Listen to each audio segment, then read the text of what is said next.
Learn English through stories of 45 PDF. Adapted and modified by Kulwant Singh Sandhu. Contents: 1. Mini Stories 1-2 Picture Dictionary page. 1. Mini Stories 1. Story 1. Jack was a young sailor. He lived in England, but he was often away with his ship. One summer he came back from a long voyage and found new neighbors near his mother's house. They had a pretty daughter, and Jack soon loved her very much. He said to her, "My next voyage will begin in a few days' time, Gloria. I love you, and I'll marry you when I come back. I'll think about you all the time, and I'll write to you and send you a present from every port." Jack's first port was Freetown in Africa, and he sent Gloria a parrot from there. It spoke 5 languages. When Jack's ship reached Australia, there was a letter from Gloria. It said, "Thank you for the parrot, Jack. It tasted much better than a chicken." Story 2. Fanny and Ethel worked in the same office, and they were neighbors at home. Fanny was rather a careless girl, and she often lost things. Then she usually went to Ethel to borrow more from her. Ethel was a kind girl, but she sometimes got tired of lending things to her friend. One Saturday afternoon, Fanny knocked at Ethel's front door, and when Ethel came to open it, Fanny said to her, "Oh, hello, Ethel, please lend me a bag. I've lost mine. I'm going to the shops, and I feel very stupid when I haven't got anything in my hand when I go out in the street." Ethel laughed and answered, "Well, Fanny, go down to the end of the garden. You'll find a nice wheelbarrow in the shed there. Take that when you go down to the shops, then you'll have something in both of your hands." Story 3. Dave married, and when his new wife saw the clothes in his cupboard, she said, "Dave, you have only got one good shirt, the others are very old, and they've got holes in them. I'm going to buy you a new one this afternoon." Dave liked his old shirts, but he loved his wife too, so he said, "All right, Beryl, but please don't throw any of the old ones away." Dave went to work, and when he came back in the evening, Beryl said to him, "Look, Dave, I bought you a nice shirt. Here it is, put it on." Dave put the shirt on, and then he said, "Look at the sleeves, Beryl, they're too long." "That's all right," Beryl answered. "They'll get shorter when I wash the shirt," then Dave said, "but the neck's too small." "That's all right," Beryl answered. "It'll get bigger when you wear the shirt, Dave." Story 4. Mrs. Williams lived in a small street in London, and now she had a new neighbor. Her name was Mrs. Briggs, and she talked a lot about her expensive furniture, her beautiful carpets, and her new kitchen.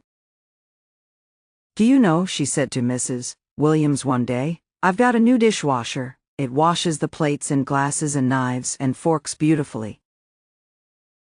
"Oh?" Mrs. Williams answered. "And does it dry them and put them in the cupboard too?" Mrs. Briggs was surprised. "Well," she answered, "the things in the machine are dry after an hour, but it doesn't put them away, of course." "I've had a dishwasher for 12.5 years, Mrs. Williams said. "Oh?" Mrs. Briggs answered. "And does yours put the things in the cupboard when it has washed them?" She laughed nastily. "Yes, he does," Mrs. Williams answered. "He dries the dishes and puts them away, and he also makes me a cup of coffee at the same time." Story 5. One day a man went to see his doctor and said to him, "I've swallowed a horse, doctor, and I feel very ill." The doctor thought for a few seconds, and then said, "All right, Mr. Lloyd, I'll help you. Please lie down on this bed." The doctor's nurse gave the man an injection, the man went to sleep, and the doctor went out quickly to look for a horse in the town. After half an hour he found one, borrowed it and took it into his office, so when Mr. Lloyd woke up, it was there in front of him. "Here's the horse, Mr. Lloyd," the doctor said. "I've taken it out of your stomach, and it won't give you any more trouble now." At first Mr. Lloyd was happy, but then he looked at the horse again and said, "But, doctor, my horse was white, and this one's brown." Story 6. A history teacher was talking to his class about the ancient Romans. "They were very strong, brave people, and they were good soldiers," he said. "They always wanted to have strong bodies, so they played a lot of games." "Did they like swimming?" one of the girls asked. "That makes people's bodies strong." She was very good at swimming. "Oh yes, some of them swam a lot," the teacher answered. Then he told them a story about one famous Roman. "There was a big, wide river in the middle of Rome," he said. "It was the Tiber, and this man swam across it 3 times every day before breakfast." The girl laughed when she heard this. "Why are you laughing?" the teacher asked her angrily. "Have I said anything funny?" "Well, sir," the girl answered, "why didn't he swim across the river 4 times, to get back to his clothes again?"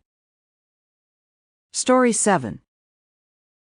Betty Brown was 5 years old, and her mother wanted her to begin going to school, because she wanted to start working in an office again. A month before the beginning of the school year, Mrs. Brown began telling Betty about school. "It's very nice," she said. "You'll play games and paint pictures and sing songs." Mrs. Brown began doing these things with Betty. Betty liked the games and the painting and the singing very much, but she always wanted to be near her mother, so Mrs. Brown was rather afraid and thought, "What will she do when I leave her at school?" But on the first day at school, Betty was very good. She did not cry, and she was happy. On the second morning, Mrs. Brown said, "Put your clothes on, Betty. I'm going to take you to school in half an hour's time." "School?" Betty said. "But I've been to school." Story 8. One morning Mrs. Perry said to her husband, "Jack, there's a meeting of our ladies' club at Mrs. Young's house at lunchtime today, and I want to go to it. I'll leave you some food for your lunch. Is that all right?" "Oh yes," her husband answered, "that's quite all right. What are you going to leave for my lunch?" "This tin of fish," Mrs. Perry said. "And there are some cold boiled potatoes and some beans here too." "Good," Mr. Perry answered. "I'll have a good lunch." So Mrs. Perry went to her meeting. All the ladies had lunch at Mrs. Young's house, and at 3 o'clock Mrs. Perry came home. "Was your fish nice, Jack?" she asked. "Yes, but my feet are hurting," he answered. "Why are they hurting?" Mrs. Perry asked. Well, the words on the tin were, "Open tin and stand in hot water for 5 minutes."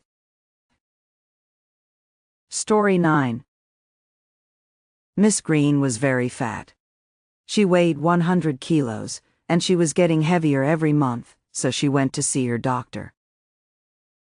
He said, "You need a diet, Miss Green, and I've got a good one here." He gave her a small book and said, "Read this carefully and eat the things on page 11 every day, then come back and see me in 2 weeks' time." Miss Green came again 2 weeks later, but she wasn't thinner, she was fatter. The doctor was surprised and said, "Are you eating the things on page 11 of the small book?"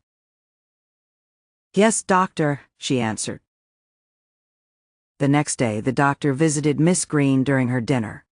She was very surprised to see him.